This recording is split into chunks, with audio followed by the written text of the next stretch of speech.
د روانې مې میاشتې 5مه د قابله ګانو نړیواله ورځ ده. دغه ورځ د نړۍ په کچه په تیره افغانستان کې د میندو او ماشومانو د ساتنې لپاره د قابله ګانو د حیاتي رول د نمانځلو لپاره مهمه بلل کیږي. په داسې حال کې د قابله ګانو نړیواله ورځ نمانځل کیږي چې د طالبانو له بیا واکمنۍ راهیسې په افغانستان کې یو شمېر قابله ګانې له سختو کاري شرایطو څخه شکایت کوي او د دې برخې محصلانې بیا له ناڅرګند راتلونکي سره مخ او له زده کړو محرومې ګرځول شوي دي. په دې اړه یو شمېر قابله ګانو له نوم ښودلو پرته ویلي چې له کافي اسانتیاو پرته او په کمه تنخواه روغتیایي چوپړتیاوې وړاندې کوي. دوی ډیروي قابلو ته په افغانستان کې په ټیټه سترګه کتل کیږي. تنخواوې یې کار ته په کتو ډیرې لږې دي. د کار فشار پرې ډیر دی.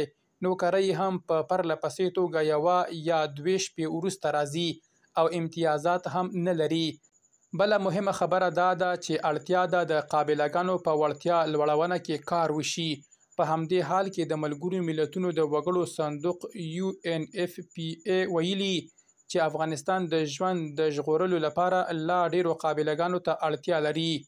یادې ټولنې د مې 5مې د قابله ګانو نړیوالې ورځې په یو راپور کې ویلي چې افغانستان ته د راستنو شوو کډوالو له ډیرېدو سره قابله ګانې دې ته اړیږي چې د هغو میرمنو د پالنې لپاره چې روغتیایي چوپړتیاوو ته اړتیا لري ډیر ساعتونه په کلینیکونو کې تیر کړي. د قابله ګۍ نړیواله ورځ په داسې حال کې را رسېدلې چې طالبانو په 1403 لمریز کال کې د افغانستان په نیمه لوړو زده کړو بنسټونو کې د قابله ګۍ پر زده کړو بندیز ولګاوه. دې پریکړې د نړیوالو ټولنو غوسې راوپارولې او دا اقدام په افغانستان کې د ښځو پر روغتیا یو ګوزار وباله.